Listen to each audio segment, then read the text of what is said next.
Good afternoon and welcome to a very special edition of Re-Engage in Trade on this International Women's Day. My name is Stella Sheehan and I am the Deputy Director here at the World Trade Center St. Louis. And thank you for spending part of your lunchtime with us today, especially on a Monday. With the demands being made on women worldwide during the ongoing pandemic and the eternal quest, it seems, for that work-life balance, today's theme of Choose to Challenge, celebrating women's achievement, raising awareness against bias, and taking action for equality is probably more important now than at any time, certainly in recent history. So we're looking forward to a great discussion. We have our very esteemed panelists at the ready and looking forward to a wonderful discussion on these very important issues for women worldwide. So just a few housekeeping rules before we begin.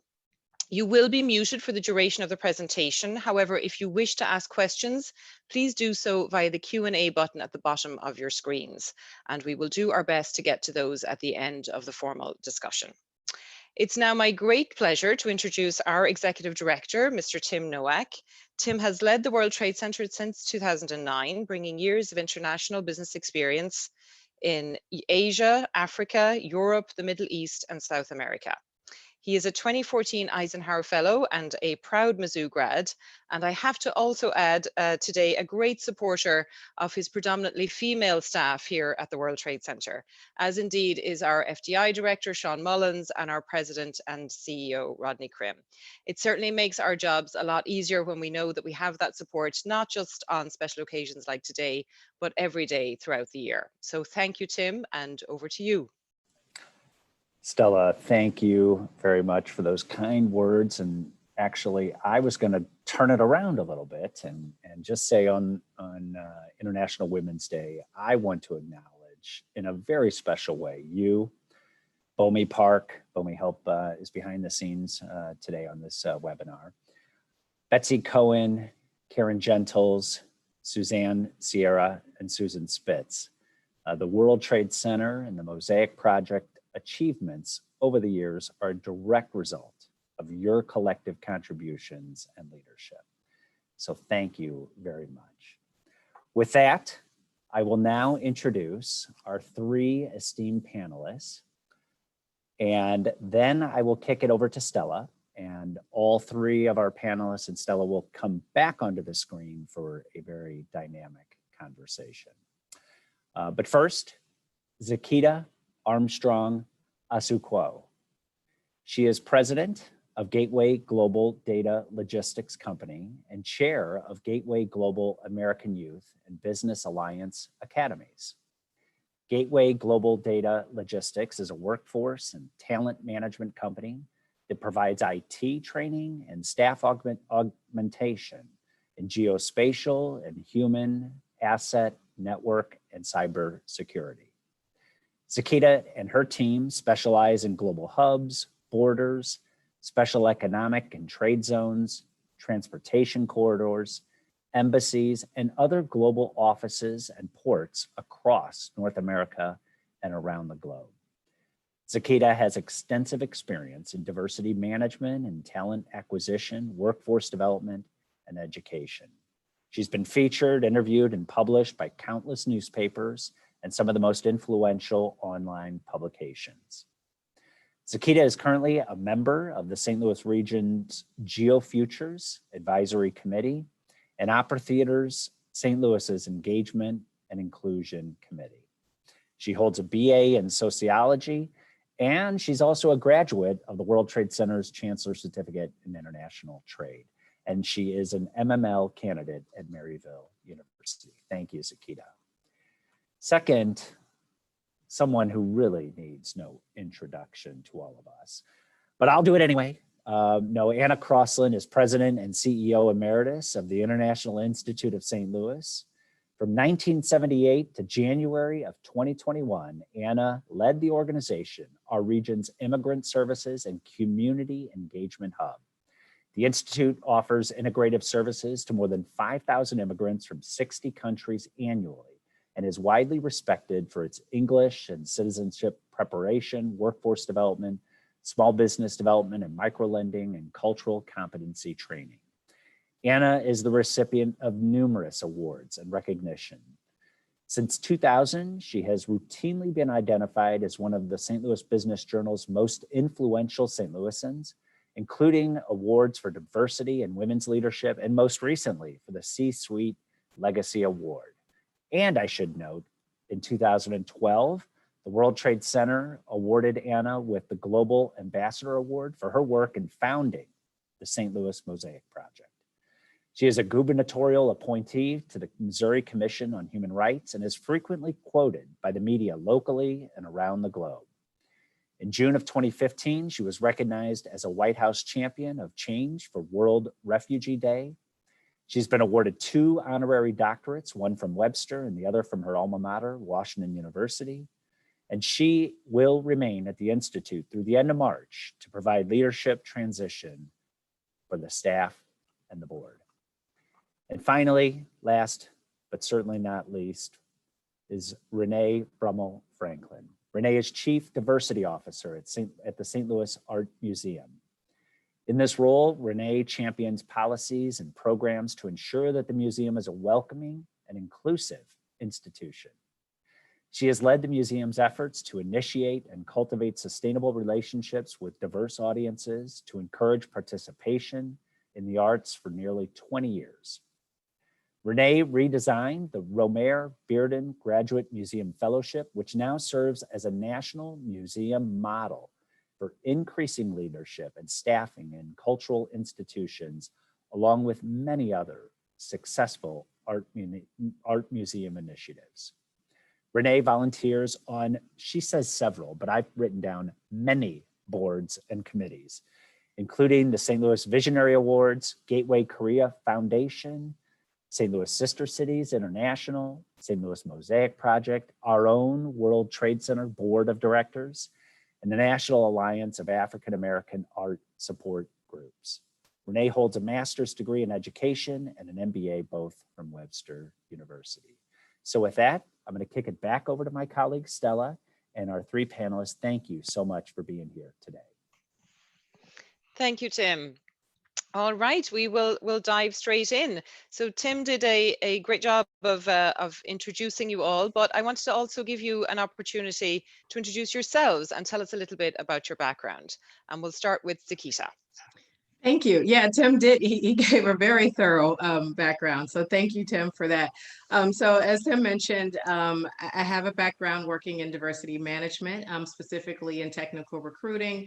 I've worked as a director of social enterprise with a local women's organization, and also built their entire workforce development program, and also director of operations for a local 6 through 12 academy in Chesterfield Valley. So a combination of all of that is kind of what helped me to be on the path to discovering ways to be able to run an effective business and organization and do well while doing good, right? So so that's an overview of kind of what the professional background is. And again, as far as my educational background is concerned, he did mention that I went through the Certificate of International Trade with World Trade Center, which I'm always happy to let everyone know about. But again, background in sociology and anthropology, but also I minored in political science and international relations. So all of my work in education is very tied into a lot of what we'll be talking about. So thank you. Thank you so much, Zekita, and thank you for that plug for CCIT as well. We really appreciate that. Always. And as Tim said, on to somebody who really needs no introduction, Anna.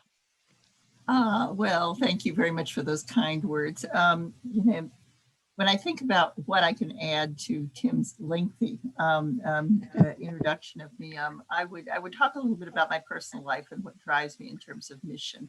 To say that while people may not may know of me professionally here in the community, they may not realize that I'm number one half Japanese, and that I was born in Tokyo, Japan, and that my first language was Japanese, not English, and that I arrived in the United States then at 2.5 years of age, and so I am almost a native English speaker, but my ear still hears Japanese pretty decently well, as the line goes. But my background, my mother is a Japanese immigrant. My father was a long time a long family history in America. They came over with the founding fathers and mothers, his side of the family. And so really, I grew up in not only a multicultural household, but a household with recent roots and with very deep roots in this nation. And because of that experience, I always kind of had a sensitivity for what it was like to live, try to negotiate two cultures at the same time, to live in two worlds. And so that background really, in terms of personal mission, is what has driven me to spend my life as I have. And if you look at every major point in my life, you find that I kind of have been reinforcing that kind of multicultural viewpoint of life. And so in high school, it was all about AFS and foreign students. And in college, it was about graduating, doing Asian studies in the political science department. And then it was sped on to this career at the International Institute. And so, I have been blessed, if you want to put it that way, by the fact that I've been able to blend my personal mission with the career, with a career the way I have, and try to make a little bit of difference, but also then to provide me with some personal satisfaction as well. Thank you so much, Anna, for sharing that background. And on to our board members. So no pressure for me today. We have a board member in the house, Renee Franklin. Renee, who is does so much on her day job and her volunteer activities with Sister Cities International and numerous other groups, as has been mentioned. So Renee, over to you. All right. Well, thank you so much for inviting me today. And Zekita, Anna, it is great to be on a panel with each of you. I don't have a whole lot to add to Tim. I'm going to take off from Anna and just say that I am a transplant to St. Louis. I grew up on the eastern shore of Maryland, around lots of water. And when I moved to St. Louis, I knew about the Mississippi, but I thought it was like the ocean. So I got a rude awakening when I got here, but I enjoy water sports and I enjoy travel. So I think that's what brings me to the work that I do, and that I appreciate cultures from around the world. And I come to this work really out of a corporate background. I had worked for corporate America, and that's what brought me to St. Louis. But my day-to-day work is definitely building bridges to communities so that we can all learn from each other and gain insights from each other. And I am also a CCIT graduate, so another plug for that for you, Stella. And I think I'll leave it there because I think you'll learn more about what all of us do and with the questions. I will say that lastly, for me, the work of equity and inclusion is about the journey. And it's a journey that we all can, we all keep moving in and through. So thank you.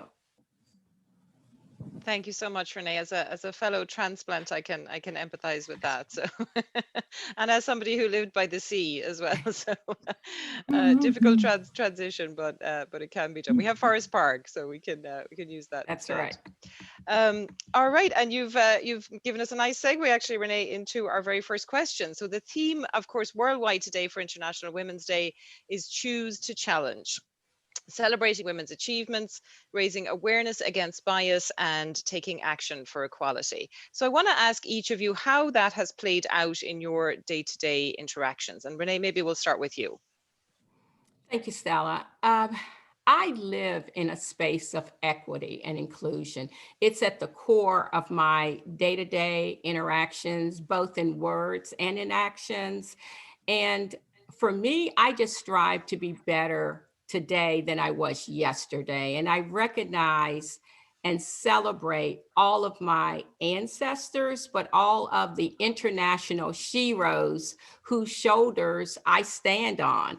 Those women who paved a way, opened a door, and broke through those many glass ceilings. So that's where I come down for equity and inclusion. Now, for me, equality is very different.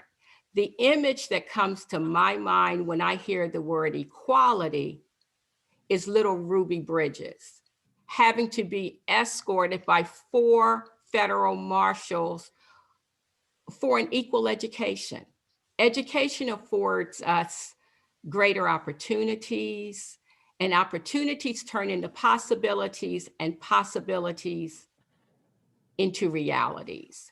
As I go through this world, I understand that no one can aspire to do anything or be anyone if they're not aware of the possibilities of their own greatness. So one has to be able to see themselves in the space. And that's what equity and inclusion means to me. One of the ways that this plays out in my interactions at work is, Tim mentioned the Ramir Bearden Fellowship, which will soon celebrate 30 years. So it was a program that was at the museum long before I arrived. But I feel that in my DEA&I work, I am passing the baton on to other women and other individuals to walk alongside me. The fellowship provides an opportunity for underrepresented individuals to gain experience, to improve their skills and knowledge so that they themselves can see themselves as arts professionals and arts leaders and leaders in general. But I think the key for me is being able to see the vision, to be able to place yourself in the space.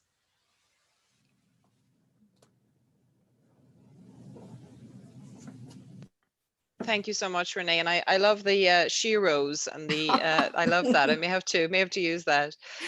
Anna, same question to you.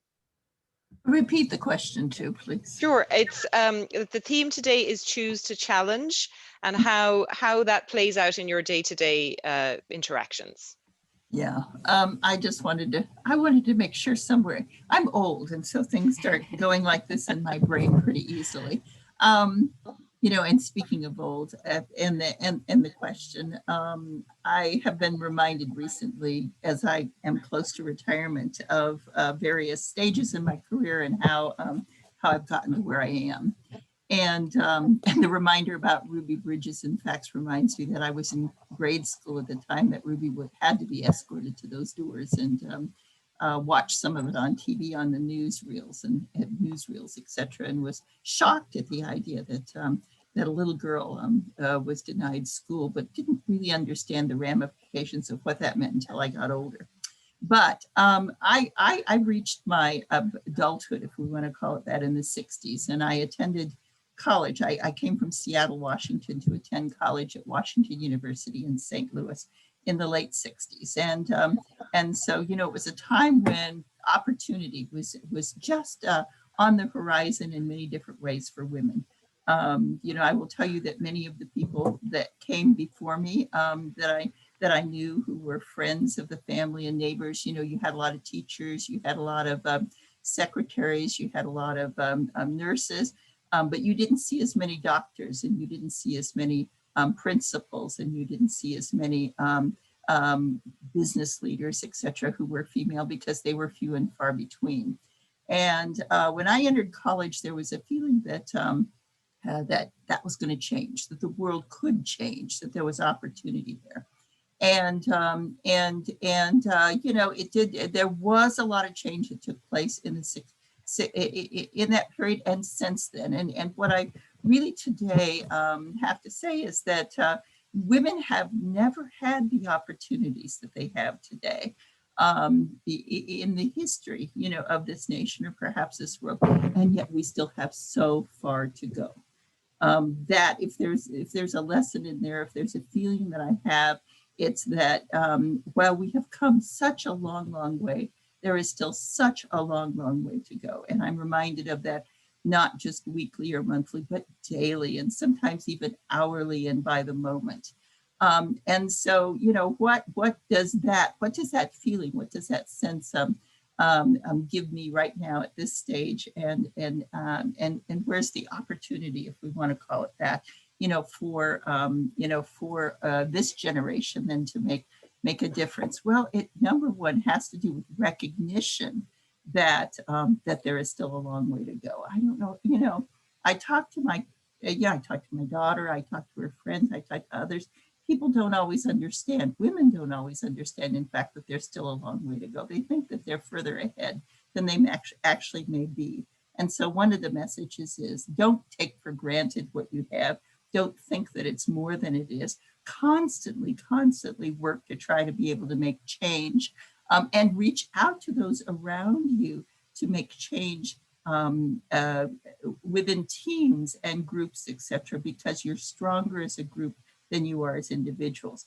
And the diversity then of that group adds value to the impact and opportunity to make change. So, it's, when I look at what some of the challenges in this country are right now, it's that we've become almost a society of affinity groups, if we want to call it that. We hang around with people who are like us. We discuss and even within our work sites, gravitate to people who think like us and talk like us and look like us. And the challenge to that is that we are so much better when actually we are in diverse environments where we are challenged and where we can work together and we can really grow because of diversity. So, this, whether it is gender diversity, whether it is racial diversity, whatever the kind of diversity is at that point, don't lose sight of the fact that, number one, change is still important and necessary. But number two, that the diversity of the groups with which you work toward change is going to improve the impact, if we want to call it that, the positive impact of that change. So, so don't stop, and recognize that whether you are native born, foreign born, culturally diverse, whatever the case may be, that all of us together can really add value to the change process, which may eventually lead us closer to the goal of a world in which we would all like to live. Thank you so much, Anna. And I know both you and Renee touched on representation, which of course is so important. And so Zekita, same question over to you. And I know that's an area you've certainly been working in as well. Yeah, that is true. Representation is part of my life, day and night, actually, with the work that we do. But I want to just speak a little bit to like taking action and for the equality, and think about industry a bit. And so I'm in an industry that is very male dominated, geospatial and geospatial intelligence. But you'd be really hard pressed to find African Americans, and especially an African American woman, leading their own businesses and organizations in this space, in geospatial and geoint in particular. And especially when you start thinking about the things that we focus on related to like human asset and cybersecurity and things of that nature. So for me, I think really when I think about like action for equality, it's, I work hard every day. I bring my A game. I remain a woman the entire time I'm doing it, which is really important to me. I don't try, to compete with the men that I have to deal with on a daily basis in these spaces. And I compete every day really with myself. And because of that, I gain the respect of the men that I'm working with. And so I think it's really important for us to think about that and to realize that we, in terms of like, again, the action for equality, just making sure that the men that we're dealing with on a regular basis in these spaces understand that we are capable without having to change everything about who we are as women. Like the diversity of a woman coming to the table, regardless of what she looks like, is important. It's smart for everybody involved. And I think just expressing that on a daily basis is really super important.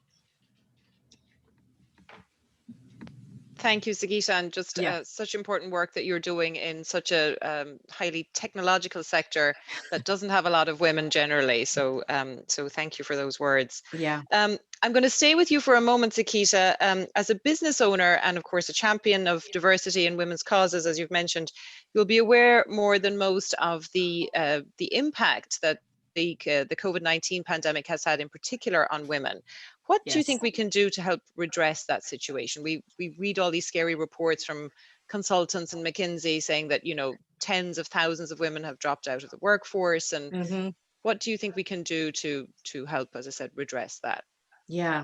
So as a woman in business and a mother who is running about all day between activities and school, and virtual learning when that has to happen, I fully, this resonates with me a lot. So one thing that I think that companies can do in particular related to this, and this is tricky, you know, because this is just hard for everyone, but especially for women, implementing policy change, I think is really important. So really, if we all know that we are in a different environment, then I would think that from a business perspective, you know, it just makes, it's common sense to say, okay, things are different. We need to think differently about how we deal with our employees, right? And in particular, especially women, because I think, you know, as you just said, that we all know that women are taking the brunt of this. Thinking more about how women are being sensitive to the fact that women are in multiple roles is really important for companies. And so I think really there's three major things. So changing in attendance policies, that's a big one. And I've actually talked to some working moms about that. I think companies should really think through like what attendance looks like. And a lot of this has to do with whether or not they can show up for work and juggle and, you know, manage children. If work from home is not an option, especially when you start thinking about those the essential jobs, really. So that's a big one. And then offering some childcare incentives, flexible scheduling that align with school days, I think is really important. And this is all very centered, obviously, right now on women who have children.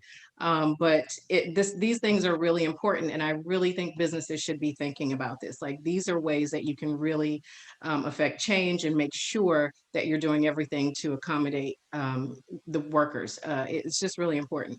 And so then asking women what they see or what they need to be successful. I think that's really important too. So it's really about making sure that women have some voice, have a seat at the table, and that businesses understand what the needs are. Because if without women in the workplace, businesses wouldn't be as successful as they are. Like, we're needed there.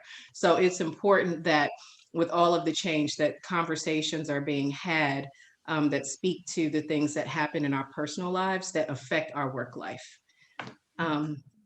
So yeah, those are the big three, I would think, just from, again, having conversations with women, and then also reading some of those reports, Stella, that you just mentioned, and knowing that a lot of this is about whether or not a woman can effectively work to take care of her family and still take care of her family, you know, as it were, when she's not at work. So yeah. I'm going ding, ding, ding in my head here, Zekita, because I'm checking everything you're saying. I'm like, yes, the virtual learning and yes, absolutely. It's been a tough juggle for sure this year for women. Yeah, and it's like companies know that these things are happening, and yet they're not changing the policy to match what's happening, you know, in this environment. So that needs to happen. Yeah. So we need to challenge that, choose to challenge that for sure. Yeah. Anna, I'm going to bounce that back to you as well. Anything to add there? Just a couple of things. Recognition this year in terms of the challenges of employment, especially for women. You know, flexible work schedules are really, really, to me, one of the priorities at this point.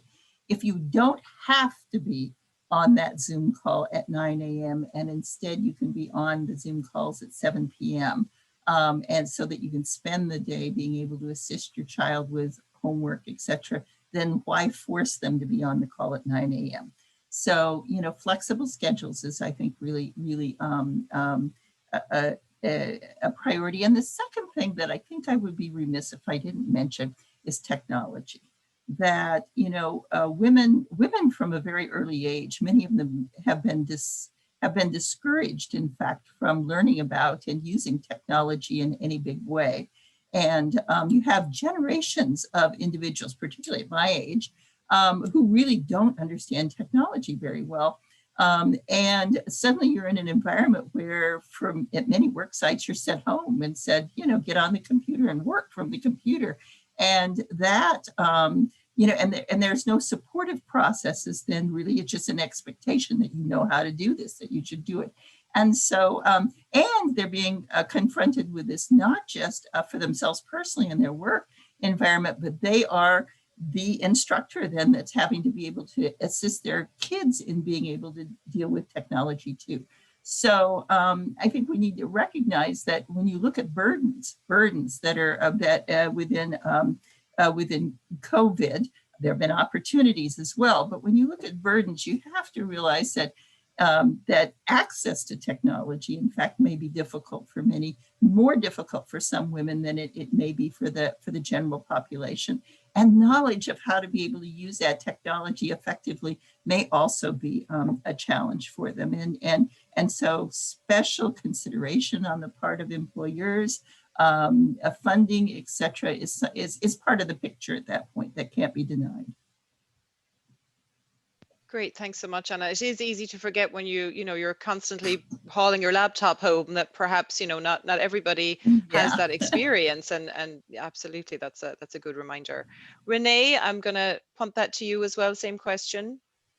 Well, I would definitely echo everything that Zekita and Anna has said. I think in the arts world, we have both the diversity of culture and racial diversity and gender diversity. But what I would say is actually those that are running the organizations, those at the top, is still very male dominated. So I think we still have to look at women can always be great supporters for any organization, and certainly we are, but I agree with Anna that there's still a lot of work to be done as far as us actually running the organizations. And I would also echo both of them as far as being a parent. I don't have a young child at this time. I don't know how I would do it, if I was juggling all of that. But I definitely feel that I think we've learned something from this pandemic. It certainly isn't something that any of us would have wished for, but I think the opportunities that will come out of this is looking at the way we do business, whether it's our policies or even in arts, whether it's an exhibition or it's a program, can it be online? But I think what we have to consider is the technology and the access that everyone has to the technology. We know that is not even. We know that all students are not able to have a parent who has a laptop at home. And I've heard many women talk about, their kids are trying to do homework on cell phones. So the inequities we have in our educational system, and then you layer that inequity with technology and access. Anna, I'll go back to you. We still have a long way to go. Mm-hmm. Thank you, Renee. And it's so important to, I liked what you said about the learnings from the pandemic. If there is something that can be gleaned from this year of isolation for all of us, perhaps it is that we can function in a more versatile and dynamic way work-wise. So thank you for reiterating that. Anna, I'm going to turn to you. Throughout your career, of course, as we all know, you've empowered and mentored and inspired both your own staff at the Institute and many women in the region, including myself. What would you say? What would be your advice to women at this moment in time? Well, as I said earlier, opportunities have never been as evident as they are currently, but we still have a long way to go. Something always to keep in the back of your mind, but strive to be able to accomplish your dreams, and don't let seeming barriers get in the way. One of the things in hindsight that I'm still stunned that the board of directors of the International Institute did in 1978 was they hired me, because I was a 28-year-old young woman who had worked for 5 years at Washington University. And the highest title that I had reached there was executive assistant, I believe. And I went from there to the executive director of the International Institute. And over the year, the organization was very small in those days. We had 9 staff and a budget of $120,000 a year. But they were inspired by my message and my potential. And I was able to deliver for them over the years. And today the Institute is about 80 staff and about $8 million a year budget. And so I grew along with the organization. My point to that is, figure out what you want to do. What's your dream? Where's your, where do you want to be? And then figure out how do you convince somebody to let you start? It isn't always that you start at the top in a large organization. It isn't always that you start as the director of something. Like I said, I was the executive assistant, which was one step up, I think, from the secretary in the department. And maybe it was the same depending on the department at Washington U also. But the reality was that I was learning something during those 5 years at Washington University. And it turned out that it was something that the board of the Institute at that point wanted, because they sensed that their world was starting to change. And that was that I had figured out, along with the leadership of my department, how to write a grant. And that then became a skill that was desirable and that placed me above older, more experienced candidates for the job. So, understand where the market is right now. What are the desirable skills in the professions where you want to work? And then how do you get the attention of people who may be able to help you employ that skill to be able to get in, sometimes at the ground level, sometimes at a higher level, but in a track at that point that can help you fulfill your mission, but at the same time then be able to fulfill the mission of the business or the organization. So always think highly of your skills and go for it. Thank you so much, Anna. Well, we're certainly very grateful, and the region, I think, is grateful that they made that prescient decision back then. So fantastic. Renee, I'm going to turn the same question to you in terms of your advice to women at this moment. Well, it's nothing like having a wise woman come before you. And I'm going to sort of build on what Anna said. I can only speak from my own experience. And I came to the art museum with no background in art except having taken an art history class in college, which I assume I passed because I have a degree, but doesn't stick out, in my mind. But I came from corporate America with a sales and marketing background.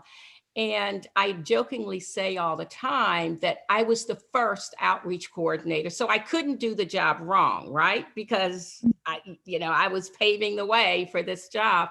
So, but I think what Anna said, and I think what really needs to be a part of all of our backgrounds, those of us that are in a position to hire, is that we need to give people an opportunity to learn on the job. And I do think that that is often not what is most accessible to the most people. Oftentimes, I feel that women of color, if a job description says you need 10 skills, you need all 10 of those, but you might have 6 of them that are dynamic and be given the opportunity to learn the other 4, to grow with the organization. So I do agree that we totally need to open up our eyes to the possibilities that you don't always need the round peg to fit into the round opening, that sometimes a square peg will open up the opportunities and you can see that things are done a little bit differently. But to the person looking to get into a position, I also say you need to prepare yourself. It's real competitive out there. So, you know, as Zekita was saying, she has a CCIT. I thought, you know what? Yeah, I have that. And do I leverage that? You know, I have an evaluation certificate from Washington University. We think of our master's or our BS degrees, but we also are learning along the way.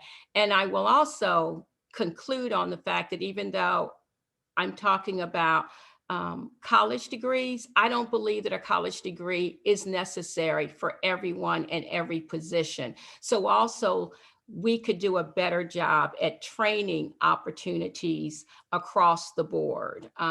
So that's where I would say it's the opportunities to give those that are coming behind us the opportunity so that they can walk alongside of us.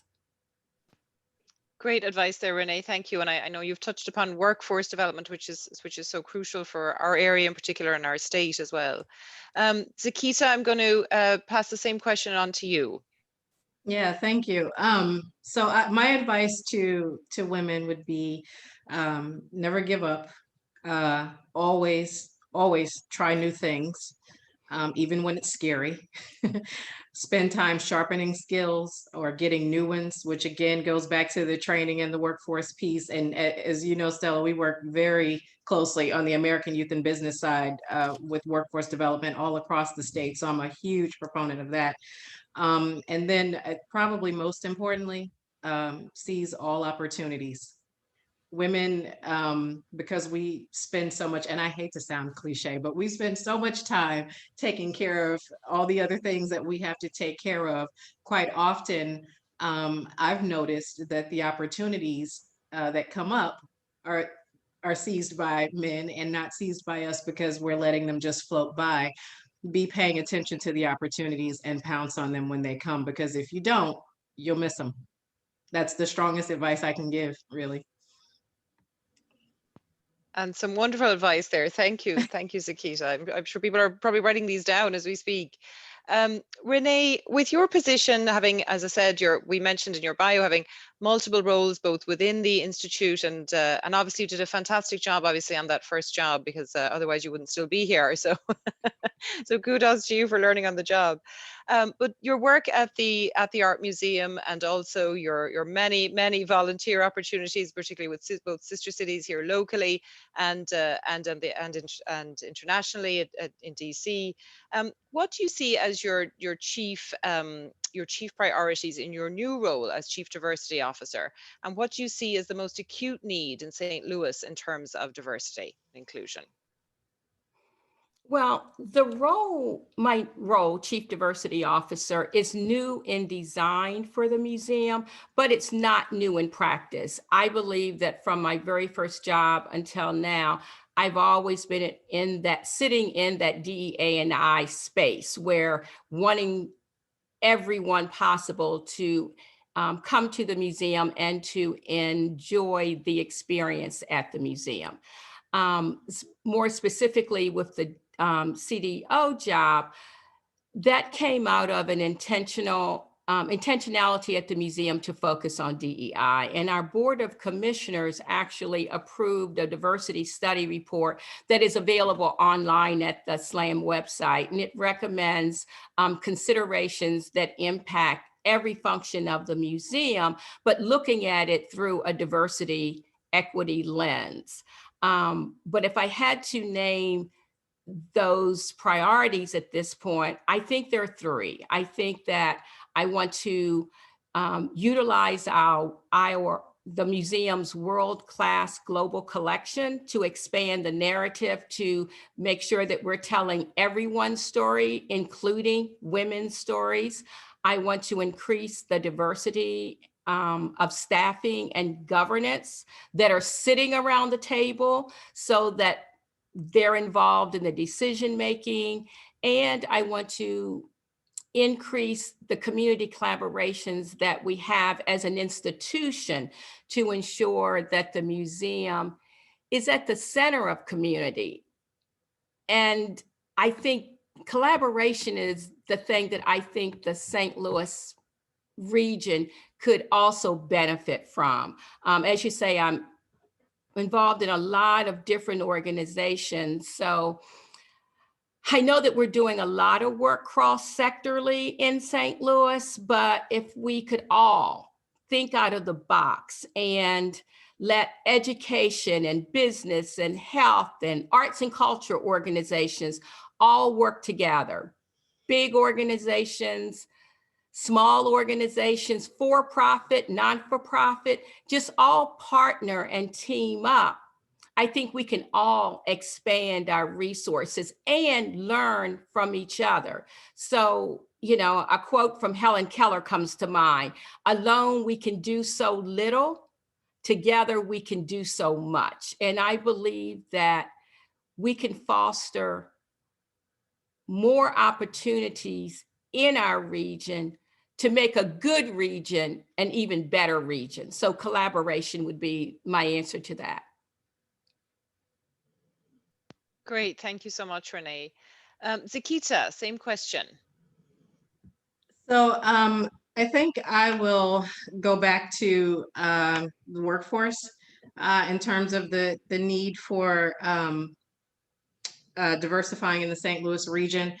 We have so much talent, and I say this all the time. There is, in my view, and just from surveying the community, there is no shortage of young talent. We have just really failed at finding creative ways to cultivate the talent that we have here. So I would say that that would be the need that I would see across the region, is really pulling together and saying, how do we diversify pipelines in all industries, but especially the ones that are very critical, and look at Black, brown, women, poor whites, wherever they are, and figure out how to, again, train, which is what Renee talked about earlier, skill, credential, and then make sure that we get them at an entry point so that they can find some work towards some career trajectory. So one of the things that we talk about a lot in my world is, how do we not only get people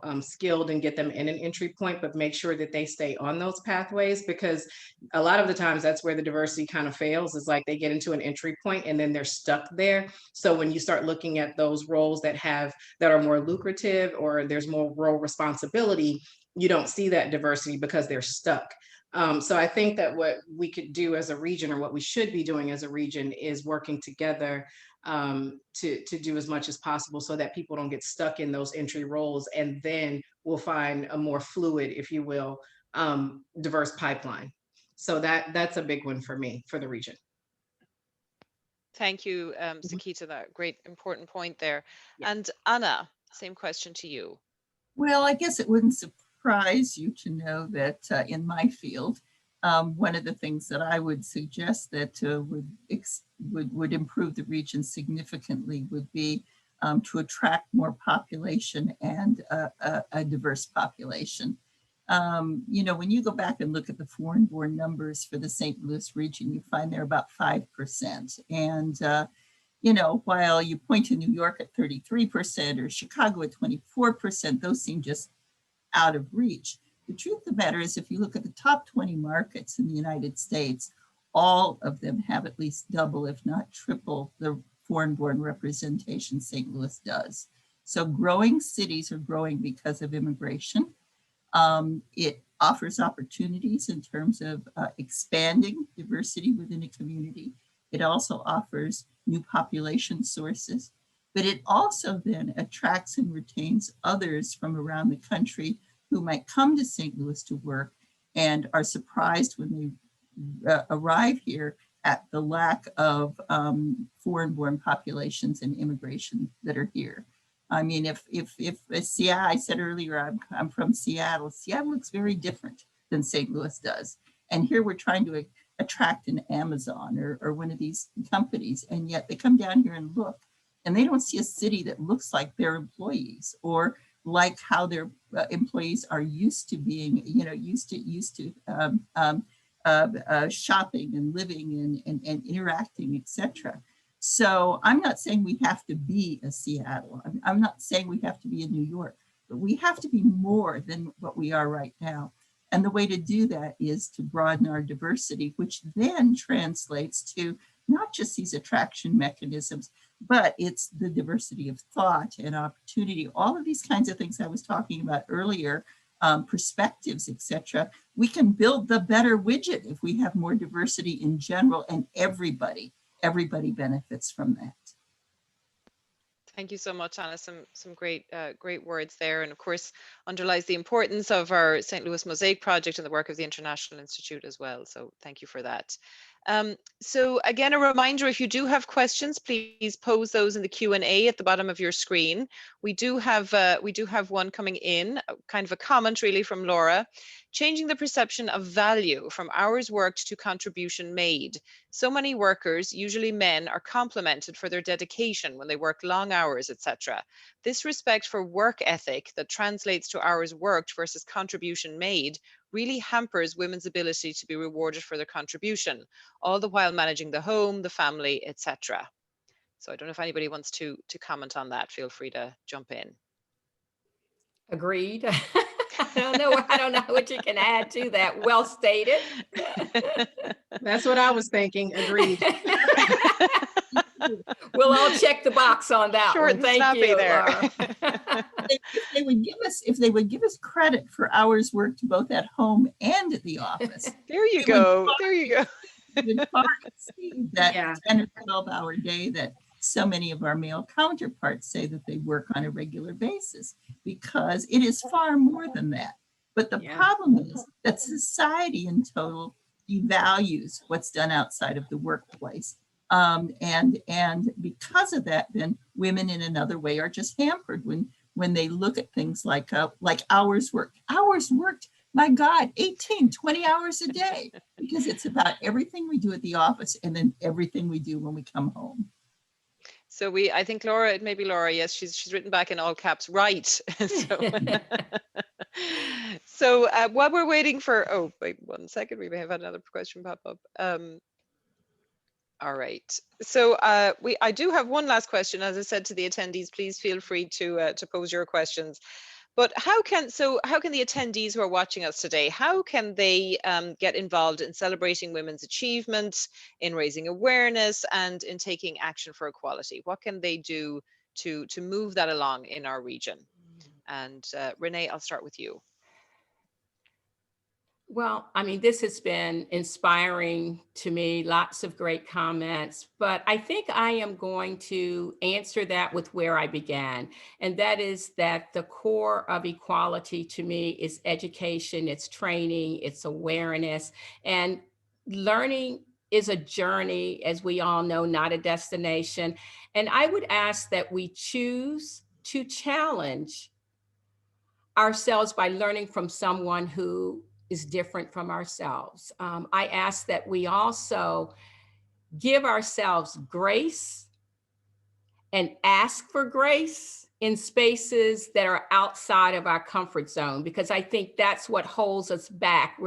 We don't want to make mistakes, but I think it is okay to experience some discomfort if you're learning along the way, and you're going to be better tomorrow than you were today and yesterday.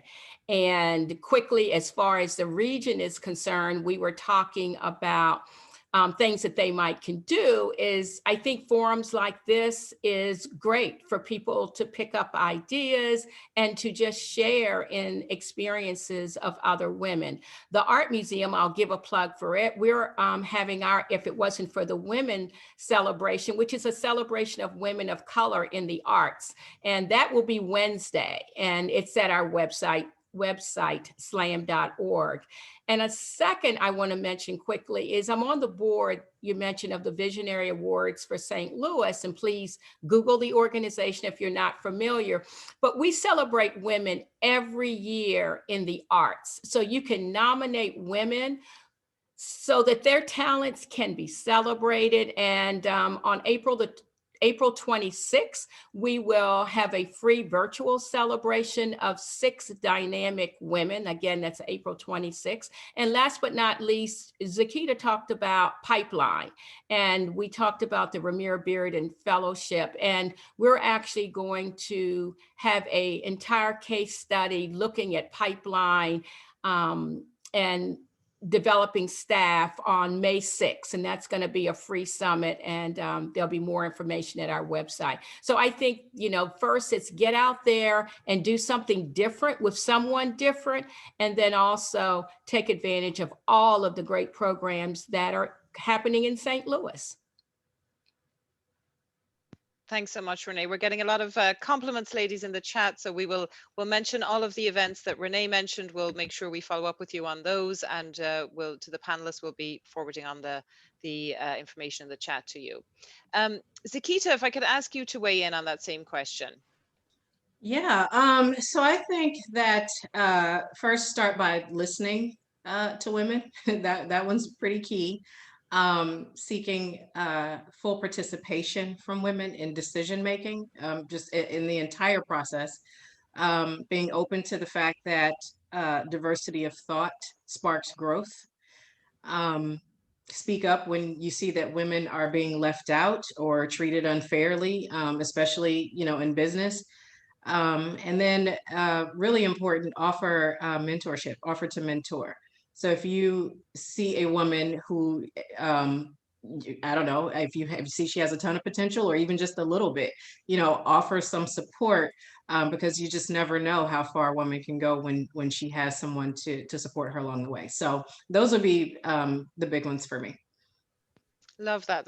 As you said, mentorship is so important, particularly for our young women who are coming up behind us. So Yeah. very important point there. Yes. And Anna, over to you.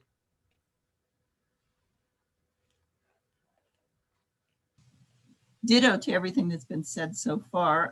I would add one concrete suggestion, which is identify, invite one person, invite several people you don't know well to join your circle, or to just go somewhere with you, especially once COVID allows you to do so.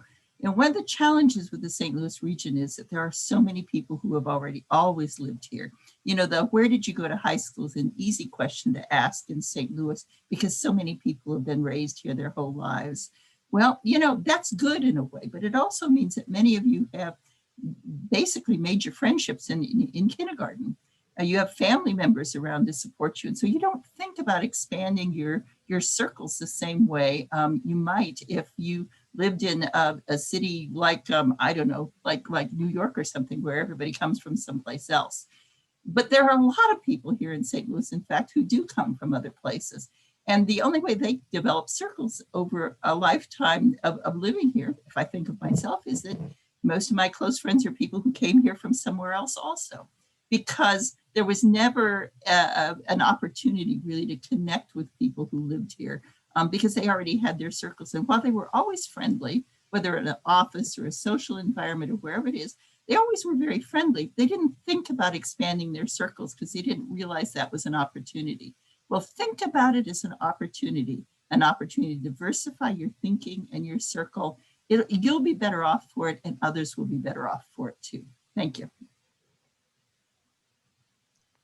Fantastic. Well, thank you so much to our wonderful panelists. I think we got some practical advice there, as well as some food for thought for sure. So thank you so much, ladies. And it just remains for me to wish you all a very happy International Women's Day. Tune in next month on April 22nd for Earth Day. So we'll be concentrating on green technologies for that re-engage in trade. And have a great day and stay safe. Thank you. Thanks. Have a good afternoon. Thank you so much. Thank you.